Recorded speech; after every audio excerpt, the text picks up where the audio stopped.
I'm not ashamed to say I spent all day yesterday playing the Brimstone Sands update, doing almost every aspect of it so I could give you a full review. What's up guys, Steven with Level Up MMO to give you a full and honest review of the Brimstone Sands update, everything from the Ennead to the Heartrunes and more, so let's get into it. First things first, the fact that you need a quest to get in doesn't really bother me. I think it's fine, it's easy enough to do quests. Shoot, you can just go to the auction house and buy fish oil, which is at least a part of it in the Marauder storyline. You make a little potion, you drink it, now you can go up there and do it. Easy enough, don't mind that at all. And of course, it makes people start that main story quest, which is fine. So now that I'm in, what do I think? Well, the zone is huge. I heard this a lot, and now, well, I've experienced it myself. It is massive, and it's really cool because the size of it allows them to do really unique, massive structures that you can see from great distances away that really fill up the map and just inspire awe. And I really, really like that aspect. I think it's great that they were able to take something like a desert and still make it really interesting. Now, I will say that I haven't been a huge proponent of needing mounts, and I'm still on the fence, but this zone definitely has me move in the direction of, okay, maybe moving a little bit faster would be nice. There are, of course, shrines throughout. They may even end up adding one or two more. I wouldn't be too surprised, but they're in locations that they should allow you to get within a reasonable distance, just like in all the other zones. But if they added mounts and we could move, I don't know, 15% faster, 20% faster, I wouldn't hate it. So now we begin the quest within the zone, and this is where we start to see some of the first negatives, but it's not necessarily because of Brimstone Sands. Basically, as we know, during launches or anything of this sort, there are a lot of people who want to experience this, and they're all kind of at the same spot at the same time. And in a game that's not the best optimized, I think we can all agree, those first couple of quest spots where you got to kill some mobs or collect some things, there were so many players there, my FPS would go from like 140 to like 40. It was really, really bad. It started to get desyncy. There was choppiness. You're fighting players to be able to get mobs and things like that, but that's honestly pretty standard for an MMO launch or update. So yes, it was annoying. I didn't enjoy trying to like do some of the things where I had to jump and move, and then there was that desync, that lag from the frames going everywhere. But overall, it's a small complaint, and most people experience that in any game. Sticking with quests in general, I thought they were pretty well done. I mean, it was a lot of finding different areas you had to climb up and experience things, collecting the different glyphs, running around, fighting different mobs, stuff like that. Nothing that was like too crazy, but there was some unique things, and I did like how the quest and storyline was actually immersive in Brimstone Sands. You know, that's something that a lot of people complained about, at least the PvE enjoyers, is that there wasn't a lot of depth. You didn't really feel connected. That changes in Brimstone Sands. There is definitely some depth. You get multiple cutscenes throughout, and you get to really hear from characters. Literally, there are a lot of voiceovers. Again, you have the cutscenes. There's just a lot of cool stuff that really immerses you in this story, which we didn't get before, and I truly appreciate that. And while you're out there questing, you get new mobs, and I love that. I was so tired of fighting reskinned things, the same attacks. We finally got some new creatures and beings to fight with unique abilities, different approaches, just a different feel, and that is a huge step in the right direction, and I hope we get way, way more of that. There are some other really unique things about Brimstone Sands that I enjoy, and that's kind of like collecting the glyphs for the runes and stuff, and when you get them, that actually unlocks different things in the zone that you can then access, and then sometimes you go and you access it, but it's night, and that creature is only there during the day, and there's all these really unique things that keep you on your toes, and things you have to figure out. You have to spend time to be like, oh, I have to come back for this one, or oh, I haven't unlocked this yet, which gives you something else to play for, and I love these little unique facets. Future me interrupting it very briefly to just say, hey, if you're liking what you see, if you want to check it out live or ask me any questions,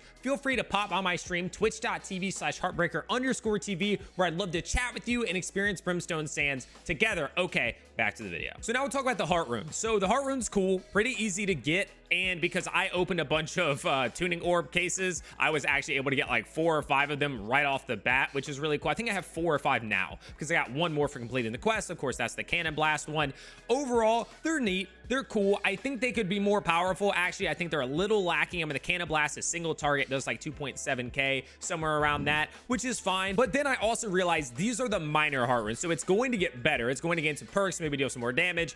For the first step, they're not bad. They're pretty cool, and it's just an extra ability, which I don't mind having at all. Now let's talk about the Ennead. I'm gonna be honest, this might take the best dungeon for me. I really enjoyed it. It's much faster than Tempest, although Tempest is probably still more beautiful. I love that aesthetic. Tempest is a long dungeon. The Ennead really doesn't take that long, despite having 3 bosses compared to 2. It's pretty quick, but The bosses require some great mechanics, especially the third one. I don't want to spoil too much, but just know if you're in an uncoordinated group or a group that's doing it for the first time, even regulars can be difficult for some veterans of the game. That last boss fight, you have to be very, very coordinated and on time, or it will wipe you, and I think it's really dope. I've only done up to a Mutator 2 on it so far, but I really do look forward to logging in today and seeing how far I can get. Now, before we move away from the Ennead, I just want to touch on the new system for the Mutators. I really like it. I think it's great the way that they've redone it to be able to earn points from the gatherables and stuff. So now you got to make sure you're, hey, go get that Orichalcum while we finish this fight, so on and so forth, so you still make the time. I enjoy it. I like that all the chests are at the end, which again gives you the time to be able to farm those things without too much impact. It's a big step in the right direction, I think. I thoroughly enjoyed playing the Mutators last night. I did a regular, I did an M1 and an M2, only in the Ennead, but overall, the way that it's done now was great. So now with the Greatsword, I really enjoyed it. I think that it's got that powerful feel to it. The animations are really cool. I only did the Onslaught side, and I didn't even max it out, of course. I just kind of in the early stages used it as a secondary weapon, trying to level it up. But in my experience, it looked really cool, and everybody's running it. So clearly, they've done something right with that. So we'll talk about some of the negatives now, and of course, I already touched on it a little bit with the optimization, the FPS still being pretty low when you see a bunch of other players and things like that. I really wish they would fix that. The towns, of course, you're still seeing major drops in your FPS, and because the zone is so busy right now and the servers are so populated, it's a lot of areas where you'll notice that it starts to get a little choppy. You don't get the exact same performance, desync issues, and things like that. Speaking of lots of players, there's also the fact that we did eventually get a queue. I luckily avoided one because I got on early in the day, but I knew people who stopped by my stream, twitch.tv/Harper_TV, by the way, and they were saying, oh, I'm in queue at 1700, 1800. So I got up at least until that, and those queues were taking anywhere from 45 minutes to nearly 2 hours. Again, this is a launch. Even World of Warcraft, even other major titles typically run into issues like this.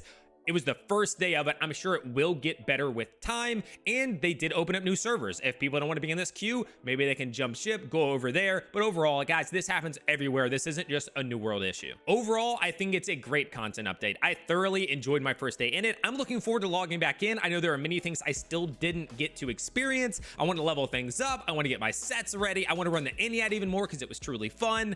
And for being free, this is a lot of content. If you're not a super hardcore grinder, there's actually weeks, if not months, of content in this update. I mean, you have to collect different things, level up different things, build new sets. There's just a lot to do. And yeah, some people are gonna get it all done in the first week, first 2 weeks, whatever, but those are the people who just wanna get to the end as fast as possible. If you're somebody who goes a little bit slower and works on just enjoying it, maybe only plays a couple hours a night, there is plenty for you to do. With that being said, thank you all so much for watching this. I appreciate each and every one of you. If you enjoy New World content or MMO content, consider subscribing to the channel. Also, please let me know what you think about the update, or if you haven't played it, if you're excited for it. If you don't want to talk about that, leave an emoji down below or just say hello. It will help me with engagement and therefore the algorithm, and it would be very appreciated. You can also become a member, which supports me directly in the best way, down below by clicking the join button. And as always, good luck in your adventures.